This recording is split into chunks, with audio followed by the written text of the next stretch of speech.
சொன்னாங்க, நபி சொன்னாங்க, ஹபீப் நாயகம் சொன்னாங்க, இப்படித்தான் சொல்லுவாங்க. ஸல்லல்லாஹு அலைஹி வஸல்லம் பேரை சொல்லவே மாட்டாங்க, பொறாம பிடிச்சவங்க. ஏன்னா இவங்களை முஸ்லீம்கள் சொல்லி இவங்க தான் உண்மையான வழிகாட்டு நினைச்சு நிறைய பேர் அவங்கள பின்னால போய் கொண்டும் இருக்கிறாங்க. அதே போல பாருங்க, இன்னும் எத்தனை பேர் சஹாபாக்களுடைய பேரை சொல்லுகின்ற பொழுது கூட ரலியல்லாஹு என்ற வார்த்தை பின்னால சொல்ல மாட்டாங்க. உமர் இப்னு ஹத்தாப் அவங்க சொன்னாங்க, அபூபக்கர் அவங்க சொன்னாங்க. என்னமோ இவங்களுடைய தாய் தந்தையர் இவங்களோட வாப்பட அப்பட பேரை சொல்ற மாதிரி இவங்க சொல்லிக்கொண்டு போறாங்க. சங்கைக்குரியவர்களை யாருக்கு சங்கை கொடுக்கணுமோ அவங்களுக்கு சங்கை கொடுத்துத்தான் ஆக வேண்டும். அல்லாஹு சுப்ஹானஹு வ தஆலா கூட நபிகள் நாயகம் ஸல்லல்லாஹு அலைஹி வஸல்லம் அவருடைய திருநாமத்தை குர்ஆன்ல யா முஹம்மத் என்று எங்கேயுமே கூப்பிட்டதில்லை. ஆனா ஆதம் நபி அலைஹிஸ்ஸலாம் அவர்களை கூப்பிட்டிருக்கிறாங்க, யா ஆதம் உஸ்குன் அந்த வஸௌஜுக என்று அல்லாஹ் கூப்பிட்டிருக்கிறார். நூஹ் நபி அலைஹிஸ்ஸலாம் அவர்களை யா நூஹ் என்று கூப்பிட்டிருக்கிறார். இப்ராஹிம் அலைஹிஸ்ஸலாம் அவர்களை யா இப்ராஹிம் என்று கூப்பிட்டிருக்கிறார். மூசா நபி அலைஹிஸ்ஸலாம் அவர்களை யா மூசா என்று கூப்பிட்டிருக்கிறார். ஈசா நபி அலைஹிஸ்ஸலாம் அவர்களை யா ஈசா என்று பேர் சொல்லி கூப்பிட்டிருக்கிறார். எல்லாருமே எல்லா நபிமார்களையும் பேர் சொல்லி கூப்பிட்டிருக்கிறார். ஆனால் ரசூல் ஸல்லல்லாஹு அலைஹி வஸல்லம் அவர்களை அல்லாஹ் கூப்பிடுகின்ற பொழுது யா ஐயுஹன் நபியு, நபியே, யா ஐயுஹர் ரசூல், என்னுடைய ரசூலே என்று இப்படி கண்ணியமா தான் அல்லாஹ் கூப்பிட்டிருக்கானே தவிர, அதே போல தாஹா, ரசூல் ஸல்லல்லாஹு அலைஹி வஸல்லம் ஒரு சிறப்பு பேர் தாஹா, ஹாமீம், யாசீன் என்று இப்படி சிறப்பான பெயர்களை கொண்டுதான் நபிகள் நாயகம் ஸல்லல்லாஹு அலைஹி வஸல்லம் அவர்களை அல்லாஹ் தஆலா அழைத்திருக்கிறான் தவிர எங்கேயுமே யா முஹம்மது என்று கூப்பிட்டதே இல்லை. அப்ப நபிகள் நாயகம் ஸல்லல்லாஹு அலைஹி வஸல்லம் அவர்கள் நாமும் ஒரே அந்தஸ்தில் உள்ள மனிதர்கள் அல்ல. நபிகள் நாயகம் ஸல்லல்லாஹு அலைஹி வஸல்லம் காலில் போட்ட செருப்பினுடைய தூசிக்கு கூட நாங்க பொறுமதியாக மாட்டோம்.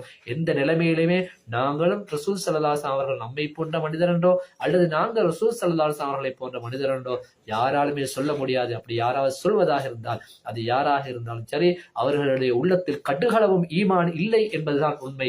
அவர்கள் 5 நேரம் தொழுதாலும் சரி, நெத்தி கருக்க தொழுதாலும் சரி, ஜகாத்தை அள்ளி அள்ளி கொடுத்தாலும் சரி, ஹஜ் உம்ரான் அடிக்கடி செய்து கொண்டே இருந்தாலும் சரி, அவருடைய உள்ளத்தில் ஈமான் என்பதே இல்லை என்பதை நாம் தெரிந்து கொள்ள வேண்டும். அதனால் தான் இந்த பைத்தினுடைய 2வது வரியிலே சொல்கிறார்கள், வகத் ஃபாக ரசூலுல்லாஹி பிர்ருத்தபில் உலா, எல்லா ரசூல்மார்களை விட நபிகள் நாயகம் ஸல்லல்லாஹு அலைஹி வஸல்லம் தர்ஜாவிலே அந்தஸ்திலே உயர்ந்து விட்டார்கள்.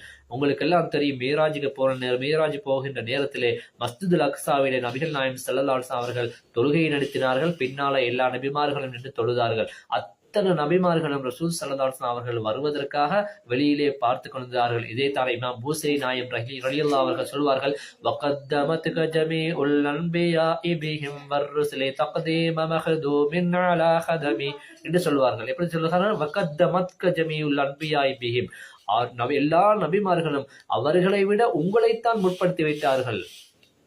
அதே நேரத்துல உங்களுக்காக ஹிதுமத்தை செய்வதற்காக அவர்கள் போட்டி போட்டுக்கொண்டு முந்தினார்கள் என்று சொல்லி இமாம் பூஸரி நாயம் அவர்கள் புர்தா ஷரீஃபிலே ஓதி வருகிறார்கள். அவர் ஓதி சொல்லி காட்டுகிறார் என்று சொன்னால் நபிகள் நாயகம் ஸல்லல்லாஹு அலைஹி வஸல்லம் அந்தஸ்து எந்த அளவுக்கு இருக்கிறது, அவருடைய அந்தஸ்தை சொல்லி முடிக்க முடியாது. ஏதோ இந்த ஒரு சில வரிகளுக்கு என்னால் முடிந்த வரைக்கும் நான் ஒரு சில விஷயங்களை மட்டும் சொல்லியிருக்கிறேன். அல்லாஹ் சுப்ஹானஹு வ தஆலா நபிகள் நாயகம் ஸல்லல்லாஹு அலைஹி வஸல்லம் மேலான அந்த கண்ணியங்களை, அந்த மேலாம்பரத்தை நாங்களும் எங்களுடைய வாழ்க்கையில் அவர்கள் மீது அளவு கடந்த கண்ணியம் வைத்து அன்பு வைத்த நல்ல மக்களாக வாழக்கூடிய பாக்கியத்தை எனக்கும் உங்களுக்கும் தந்தல் பாலிப்பானாக. வஸல்லல்லாஹு வஸல்லம் அலா சய்யிதினா முஹம்மதின் வ ஆலிஹி வ ஸஹ்பிஹி அஜ்மஈன் வல்ஹம்துலில்லாஹி ரப்பில் ஆலமீன். அஸ்ஸலாமு அலைக்கும் வரஹ்மத்துல்லாஹி வபரகாத்துஹு.